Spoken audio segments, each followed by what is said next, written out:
Hey, have you ever just looked around and felt like something is off? Like all the political anger, the economic stress, the social friction, that it's not just a series of random bad events, but maybe part of a bigger, more troubling pattern. Well, today we're going to dive into a pretty radical idea from historian Peter Turchin. He suggests there's a hidden rhythm to American history, one that could explain our current age of discord and maybe even give us a glimpse of what's coming next. So let's get into it, starting with right now. All right, so first, let's just take stock of the present moment, because it's not just a feeling, you know? The data paints a really stark picture of a society that's under a whole lot of stress. It's the big question, isn't it? So many people are asking this. There's this general mood of unease, a sense that we're headed in the wrong direction. But just how many people feel that way? Well, according to a major NBC and Wall Street Journal poll, a whopping 70% of Americans believe the country is on the wrong track. 70%. And this feeling, it's not just a vibe, it is backed up by some seriously concerning trends. Okay, let's talk money. For a huge slice of the population, things have been tough. Despite decades of the economy growing overall, when you adjust for inflation, wages for a lot of American men are actually lower today than they were back in the 1970s. For so many people, that American promise of prosperity just feels broken. But here's the other side of that coin. At the exact same time that wages were stagnating for many, wealth at the very top was exploding. I mean, the number of multimillionaires quadrupled in just about 25 years. So yeah, the economic pie got bigger, but the slices became wildly, wildly unequal. And you can see the same kind of strain playing out in our politics. Even the most basic functions of government, like just confirming judges, have pretty much ground to a halt. Back in the 60s, almost every nominee got confirmed. Today, it's basically a coin toss. And that's not just politics as usual. That's a sign that the system itself is struggling to work. And then there's the social fabric itself. The source material points to something truly shocking, a 20-fold increase in mass shooting incidents over the last 40 years. 20 times. That's a horrifying symptom of society under immense psychological stress. So you've got stagnant wages, skyrocketing inequality, a paralyzed government, and this terrifying rise in violence. It really makes you wonder, right? Are these all just separate, disconnected problems? Or could they all be symptoms of one single underlying issue? This is where things get really fascinating. Because according to Peter Turchin, these trends are not random at all. He argues they're actually part of a predictable cycle that's been playing out for centuries. Turchin is a leader in this new field called cryodynamics. Now, think of it like this.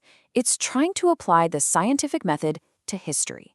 Instead of just telling stories about the past, it uses massive amounts of data to find the patterns, the general laws, if you will, that explain why civilizations rise and ultimately why they fall. And this quote right here, it gets to the absolute core of the idea. History isn't just a chaotic mess of random events. Turchin believes there's a rhythm to it, a pulse, one that we can actually measure and begin to understand. And that rhythm has a name, the secular cycle. It's basically a long wave, usually lasting a couple of hundred years, that takes societies from an integrative phase, a time of stability and shared prosperity, and pushes them toward a disintegrative phase, which is marked by inequality, instability, and eventually a major crisis. So, what's driving this whole cycle? What's the engine? Well, Turchin's big idea, his structural demographic theory, says it all comes down to three key social pressures that build up generation after generation, pushing a society closer and closer to a breaking point. So here they are, the three big drivers of instability. First, you have popular immiseration, which is just a fancy way of saying that life gets harder and harder for the average person.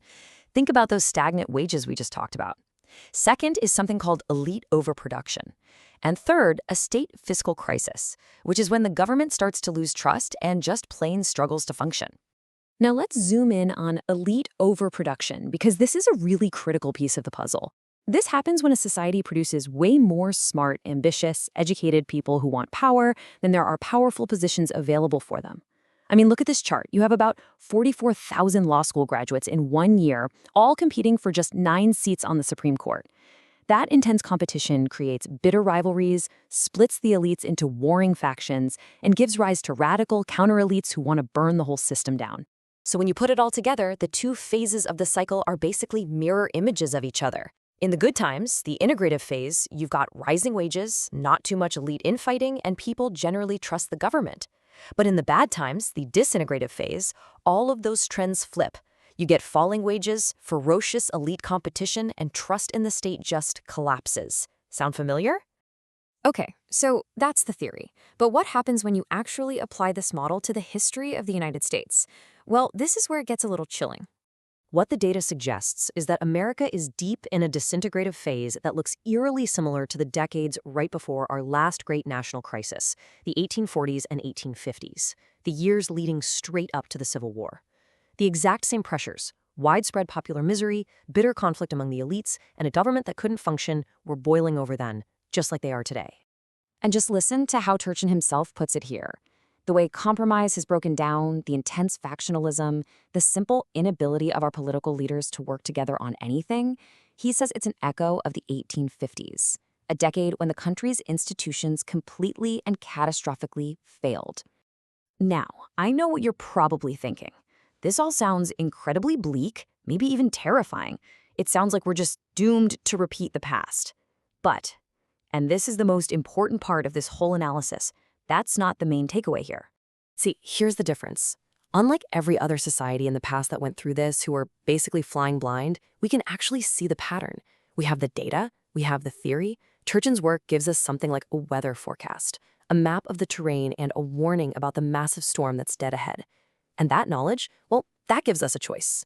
Which leaves us with this final, crucial question. The elites back in the 1850s, they had no idea they were driving the country straight off a cliff. They couldn't see it coming. But we can. So if we understand the rhythm of history, does that give us the power to change the song? Can we use this knowledge to steer away from the crisis and actually write a different, more stable future for ourselves? That's the challenge this theory leaves us with.